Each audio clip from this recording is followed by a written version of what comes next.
ನಾಳೆ ನಿಮಗೆ physics practical exam ಇತ್ತು ಅಂತ ಹೇಳಿದ್ರೆ ನೀವು ಯಾವ್ಯಾವ ವಸ್ತುಗಳನ್ನ ತೆಗೆದುಕೊಂಡು ಯಾವ್ಯಾವ ವಿಷಯಗಳನ್ನ ಗಮನದಲ್ಲಿ ಇಟ್ಕೊಂಡು ಹೋಗ್ಬೇಕು ಇದನ್ನ ಈಗ ಹೇಳ್ತಾ ಇದ್ದೀನಿ.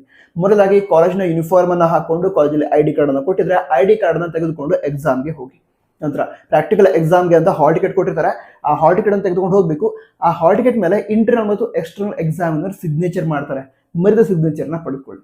ನಂತರ ಲ್ಯಾಬ್ ರೆಕಾರ್ಡ್ಗೆ 5 ಮಾರ್ಕ್ಸ್ ಲ್ಯಾಬ್ ರೆಕಾರ್ಡ್ ಅನ್ನ ತೆಗೆದುಕೊಂಡು ಹೋಗಲೇಬೇಕು.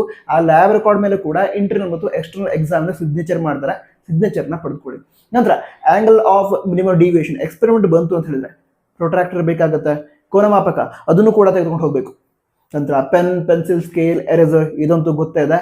ಕ್ಯಾಲ್ಕುಲೇಷನ್ ಮಾಡೋದಕ್ಕೆ ಕ್ಯಾಲ್ಕುಲೇಟರ್ ಬೇಕು, ಕ್ಯಾಲ್ಕುಲೇಟರ್ ಕೂಡ ಮರಿದು ತೆಗೆದುಕೊಂಡು ಹೋಗಿ. ನಂತರ ಪ್ರಾಕ್ಟಿಕಲ್ ಎಕ್ಸಾಮ್ ಹೇಗಿರುತ್ತೆ ಅದ್ರ ಬಗ್ಗೆ ಡೀಟೇಲ್ ವಿಡಿಯೋನ ನಮ್ಮ ಯೂಟ್ಯೂಬ್ ಚಾನಲ್ ನೀವು ಚೆಕ್ ಮಾಡ್ಬೋದು. ಚೆಕ್ ಮಾಡಿ ನಂತರ ವಿಡಿಯೋ ನಿಮ್ಮ ಫ್ರೆಂಡ್ಸ್ಗೆ ಶೇರ್ ಮಾಡಿ, ಎಲ್ಲ ರೆಡಿ ಇಟ್ಕೋ ಅಂತ ಅವರಿಗೂ ಕೂಡ ತಿಳಿಸಿ. All the best.